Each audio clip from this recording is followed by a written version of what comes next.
மழை காலம் வந்துட்டாலே பெரியவங்களுமே சின்ன பசங்க மாதிரி ஆயிடுறோம்ல, ஏதாவது சூடாக சாப்பிட்ணும் அப்படின்னு சொல்லிட்டு. நான் சின்ன பிள்ளையா இருக்கும் போதெல்லாம் எங்கள் அம்மா நிறைய ஸ்நாக்ஸ் செஞ்சு தருவாங்க. ஆனால் அதில் எனக்கு ரொம்ப பிடிச்சது என்னென்னா, அந்த அரிசியை நல்லா வறுத்துட்டு அதில் ஏலக்காய் அப்புறம் சர்க்கரைலாம் போட்டு அரைச்சி அதில் ஒரு ஸ்நாக்ஸ்லாம் செஞ்சு தருவாங்க. அதெல்லாம் எனக்கு ரொம்ப பிடிக்கும். இவங்க தான் என் வீட்டு குட்டி ஷெஃப். நான் எப்பப்பெல்லாம் சமைக்க போகிறேனோ அப்போல்லாம் பின்னாடியே வந்துடுவா, நானும் சமைக்க வரேன்னு. அதனாலேயே அவளை வச்சு நிறைய வேலை வாங்கிடுவேன். லஞ்சுக்கு சாம்பாரும் பாவக்காய் பொரியலும் தான். இந்த காம்பினேஷன் எனக்கு ரொம்ப பிடிக்கும். சின்ன வயசுலாம் பாவக்காவே பிடிக்காது, ஆனால் இப்போ ரொம்ப பிடிச்சிருக்கு.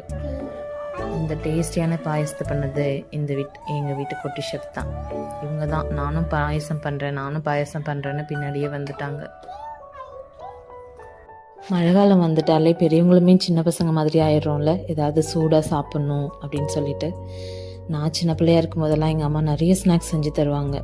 ஆனால் அதில் எனக்கு ரொம்ப பிடிச்சது என்னென்னா